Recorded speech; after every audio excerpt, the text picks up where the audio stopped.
Alright, in this video I'm going to be doing some examples of how we can use the Taylor series to derive finite difference approximations for derivatives. Specifically, I'm going to focus on deriving finite difference approximations for the first derivative, and then I'll kind of explain a little bit how you can use the finite difference how you can use Taylor series to derive finite difference approximations for second derivatives.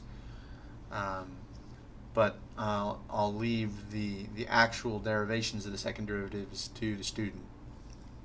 So first, to get us started here, I've drawn this picture of this function, and with Taylor series, whenever we write down a Taylor series, we center that Taylor series about a point. And so I'm going to use this point right here of this function, and I'm going to label this point down here as oh, I need to change my color here so it shows up as xi. That's going to be our centering point. So this point up here is actually f of xi. And I'm going to label these other points, this point as xi plus 1, and this point as xi plus 2, this point as xi minus 1, and this point as xi minus 2. Now let's put those points on our function here. So these are the function values at those points.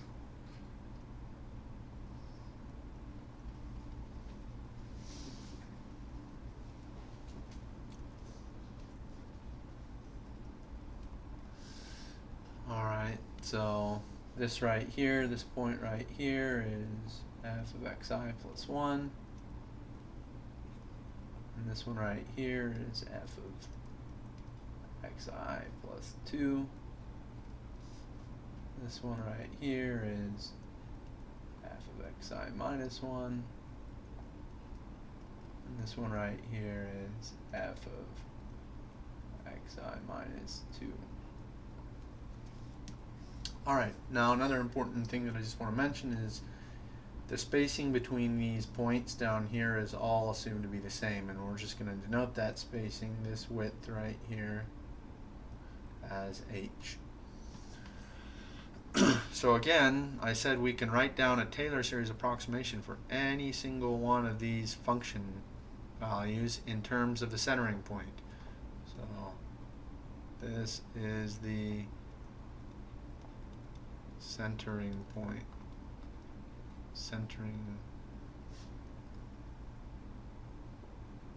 It's actually the function evaluated at the centering point. So the Taylor series for f of xi plus 1 is just going to be written like this. F of xi plus 1. That's also the same thing as f of xi plus h. That's going to be equal to f of xi plus f prime evaluated at xi times h plus f double prime at xi times h squared over 2 factorial plus a whole bunch more terms. So this is the Taylor series expansion for f of xi plus 1, and we see that everything on the right hand side is the function and its derivatives evaluated at the centering point xi. Okay, so now I'm going to explain how this allows us to derive approximations for derivatives. So what we can do is, here we have the derivative evaluated, the first derivative of the function evaluated at the centering point. So if we want to know the derivative of the value of the function at the centering point, which right here would be this. Hold on. Let's see if I can draw a better line here, a tangent line. looks pretty close to 0 the way I've drawn it. But if we don't actually know the equation for f prime, so f prime of x, we don't know the equation that tells us what this is equal to, well, we can approximate it using knowledge of the function values at these other points. So in particular, we could do what's called a forward finite difference approximation. And what that means is, let me write this down, forward finite difference approximation here.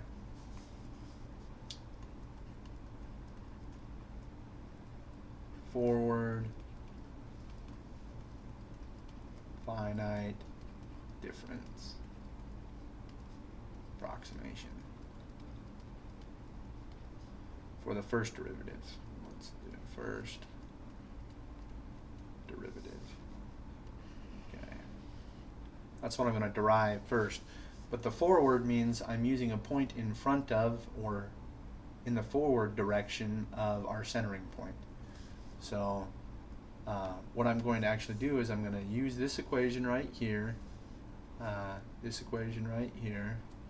I'm going to use that equation to derive an approximation for the first derivative. So let me rewrite it down here. So we've got f at xi plus h, I'm going to use xi plus h instead of xi plus 1, is equal to f of xi plus f prime at xi times h. Now I'm just going to truncate this using the Taylor remainder, which this is the Taylor remainder, f double prime at psi times h squared all over 2 factorial. Okay, so now all I'm going to do is I'm going to solve for this f prime term. Let's see if I can do that circle a little bit better. Here we go. So solve for this.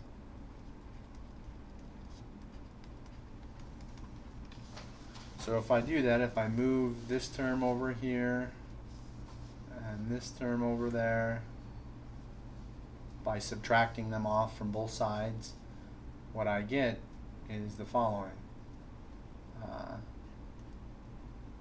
F prime at xi times h is equal to f at xi plus 1 plus h minus f of xi minus f double prime at psi times h squared over 2. Now I divide through by h to cancel these h's, and this is divided by h, and this actually, the squared now just goes away and it's just h. So, and I mentioned this in the previous video, this is our approximation for the first derivative. It's a forward finite difference approximation for the first derivative, and this represents the order of error, and so we can rewrite that using what's just called big O notation. This just becomes some number, so I'm going to say we're going to write this instead of this. I'm just going to write this as big O times h. That's called big O notation. It just means the error is of order h instead of h squared or h cubed or h over 2. Anyways, that's what that means. So this forward finite difference approximation for the first derivative has error of order h or first order error. That's what we call it, first order error.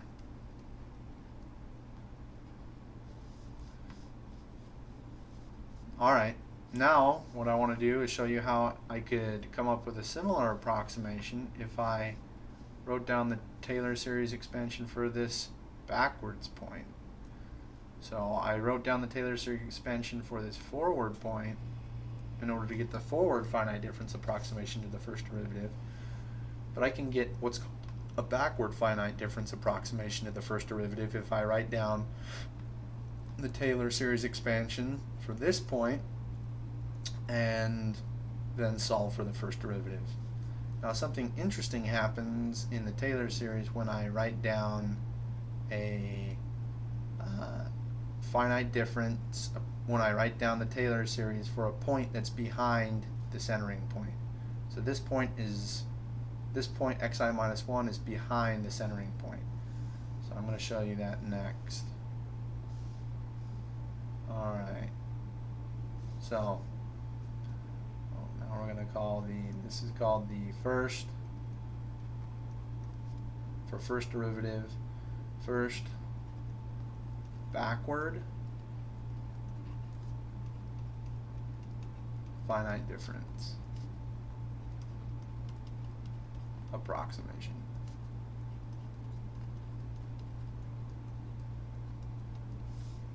Alright, so if I write down the Taylor series expansion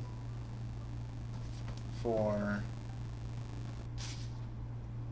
xi minus h, something interesting happens.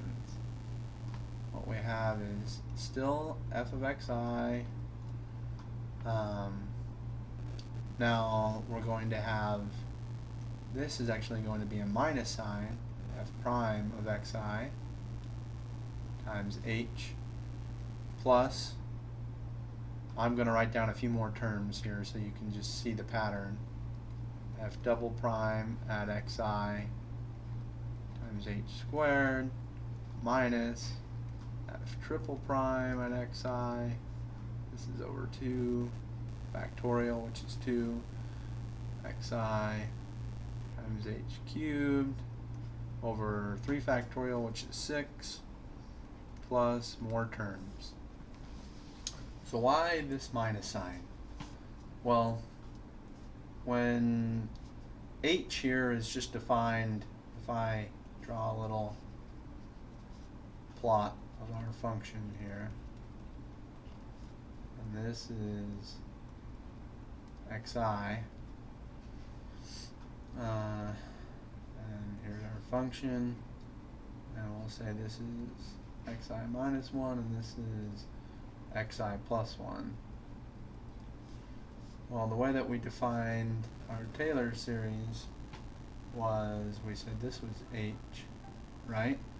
So h was equal to xi plus 1 minus xi. Hold on just a second here, I'm going to have to pause the video. Alright, sorry about that. I had to take a call. Anyway, so I was explaining here, so h is equal to xi plus 1 minus xi. And so actually I can take this right here and plug it up into here for h.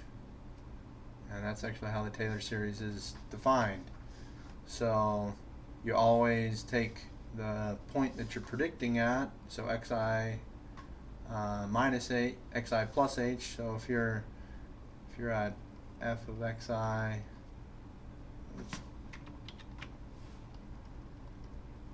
xi plus h, or we could say xi plus 1, that's equal to f of xi plus f prime of xi, and you always take the centering point, this point right here, minus your centering point. So xi plus 1 minus xi just so happens that is equal to h. This is equal to h. And then the same thing, you'd have plus f double prime at xi times xi plus 1 minus xi squared all over 2, and then plus all your other terms. So what happens is when we do expand about xi minus 1, this point is now behind xi. So our Taylor series becomes, if we do f of xi minus 1, which is the same thing as this right here, equal to f of xi plus f of xi times xi minus 1 minus xi. This quantity right here is going to be negative because xi minus 1 is behind xi. So what we can actually do is we can just pull that negative sign out and in front here and call this f of xi times xi minus 1. And this just so happens to be h, because h can also be defined as xi minus 1 right here.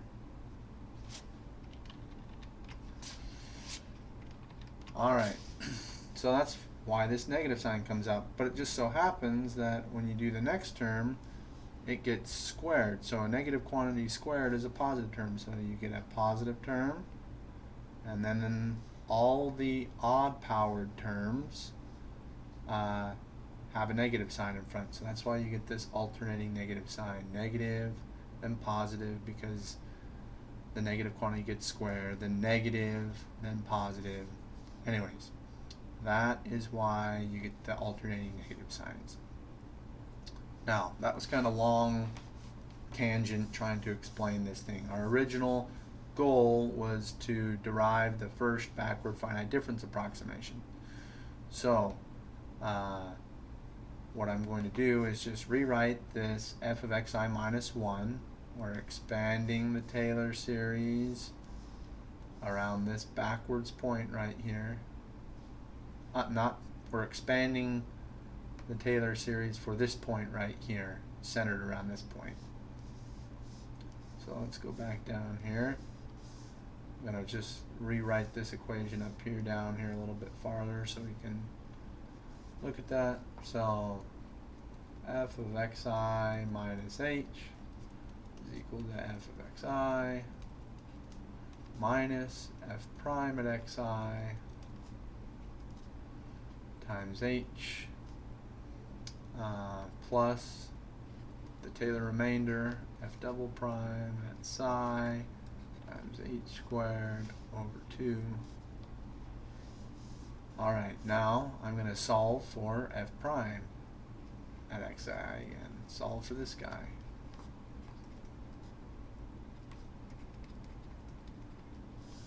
Alright, so if we do that, we get f prime at xi times h is equal to f prime, no, is equal to f of xi minus h negative plus, here, let's just rewrite this in the right order, sorry. So I'm actually moving this over to this side, swapping these two. So f of xi minus f of xi minus h and plus f double prime at psi times h squared over 2. Now if I divide by h on both sides, this goes away, and this becomes just h.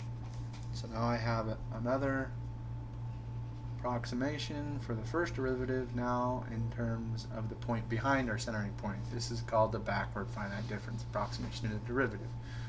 And this term right here, we can just write it as big O h.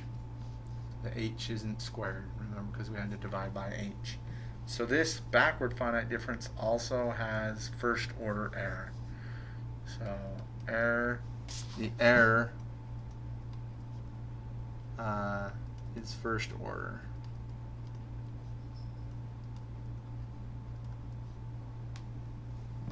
Alright. Now I'm going to show you how to derive what's called a centered difference approximation. So if I come back up here to our little plot here, what I can actually do is I can write down the Taylor expansion for this forward point and this backward point, and I can combine those two equations to come up with a new equation that has the first derivative in it, and then I can solve for the first derivative and actually get a better approximation, meaning that its order of error is better than both the forward finite difference and the backward finite difference. So let's go ahead and go down here again and derive the centered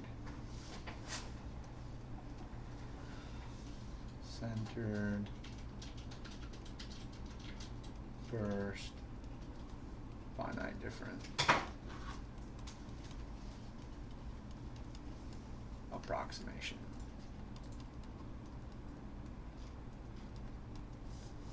Alright. So the Taylor series for the forward point is xi plus h is equal to f of xi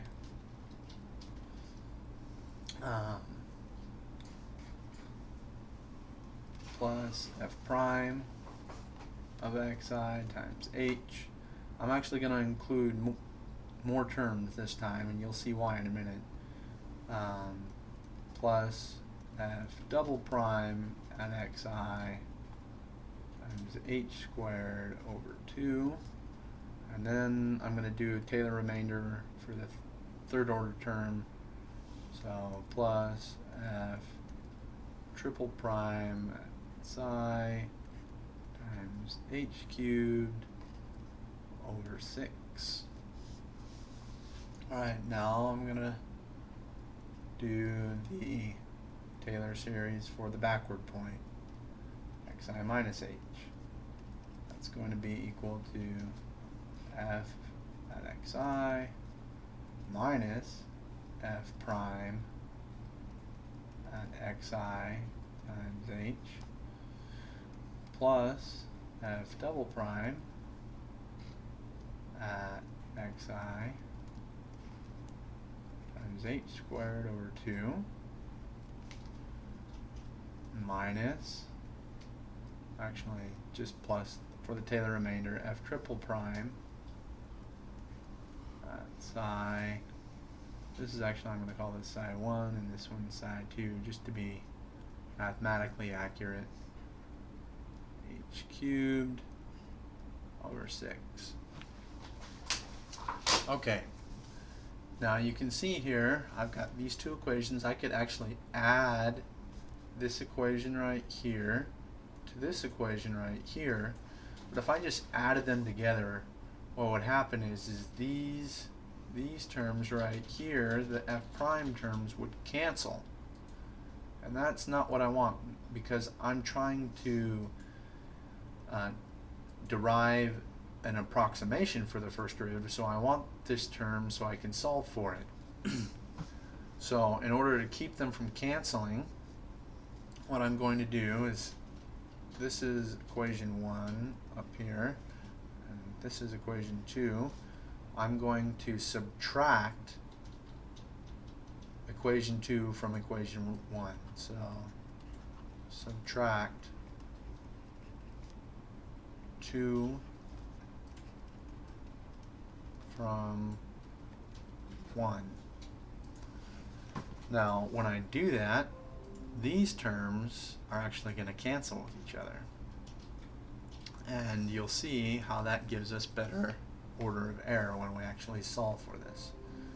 So if we do this, if we subtract this one from this one on the left-hand side of the equation, we're going to have f of xi plus h minus f of xi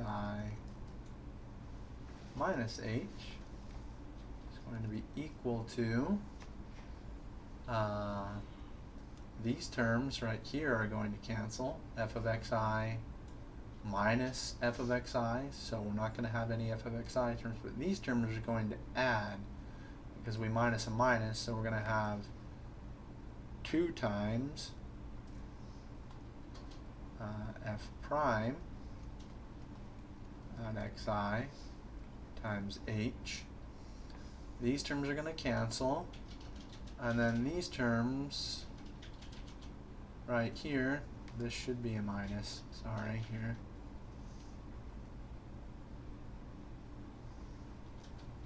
Minus, these terms right here are going to add. So then we're going to have plus f triple prime at psi 1, and I'm actually going to stick these together. So plus f triple prime at psi 2 all over 6 times h cubed. Now, this is just some number, and so I can actually call this right here just big O h cubed, okay? But I haven't solved. Now what I need to do is solve for this term right here, for the first derivative term. And if I do that, I just move this to the other side, and then divide by h on both sides. What I get is f prime at xi, actually I have to divide by 2h, at xi is equal to f at xi plus h minus f prime f at xi minus h, all divided by 2h. And then if I divide this by h, I get plus order h cubed, h squared, sorry. And I just, even though I said I moved this over, okay, I'm just absorbing the minus sign into this number. I don't really care what the number is, whether it's positive or negative. All I care is what power h is raised to. So now, this is called the centered finite difference approximation to the first derivative, right here, and this is actually the approximation part right here. So here's our approximation.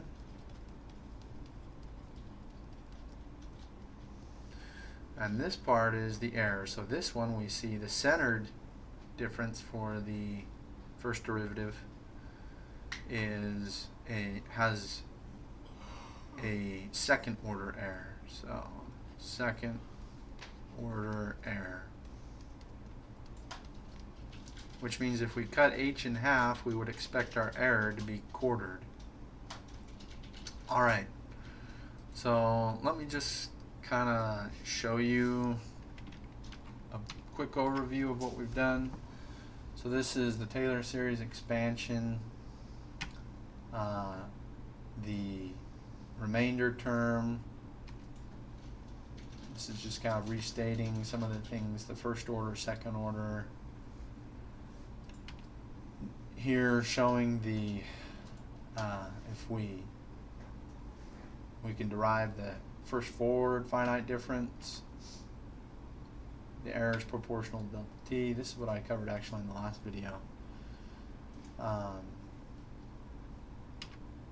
Oh, this is what I was looking for. So this is a graphical representation of the forward finite difference approximation to the derivative. This tangent line right here represents the true derivative, and this line right here, the slope of this line, represents the approximation of the first forward finite difference approximation to the derivative. The backward finite difference approximation is the slope of this line between the backward point, and then the centered difference approximation gives you the slope of this line drawn between the backward point and the forward point. And you can see why this one is a better approximation to the true derivative. So centered has the least error, that's why we say it's second order error. These two are first order error. Alright. Now what I want to explain is how you would go about deriving second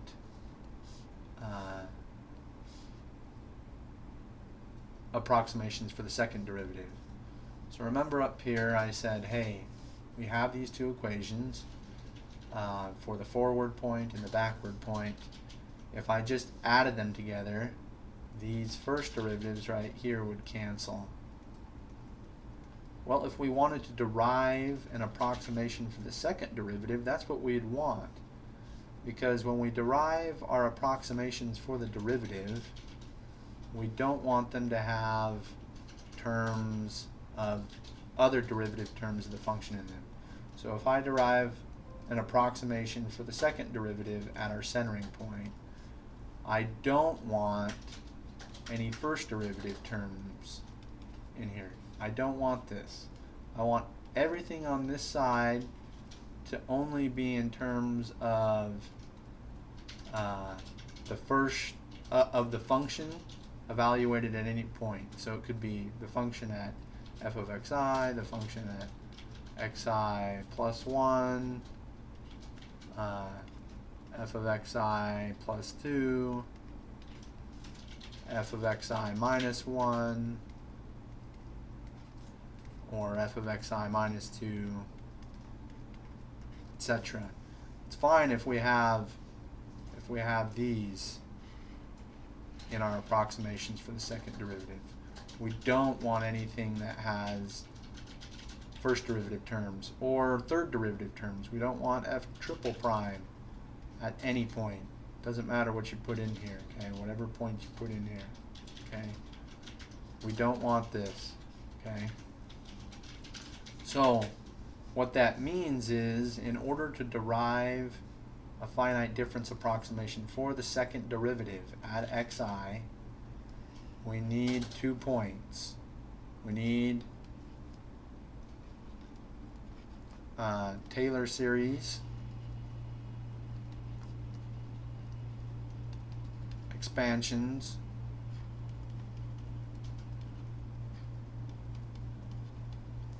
for 2 points.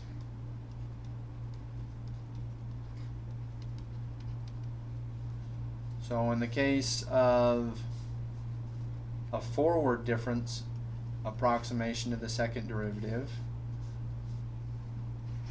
if this is x and this is f of x, if this is our centering point xi, this is our function, here's f of xi, we would use 2 points in front. So xi plus 1, xi plus 2. We'd use these 2 points and we'd write down the equations, the Taylor series equations that approximate these 2 points. Xi plus 1, and this one's f of xi plus 2. Or plus 2h. Okay?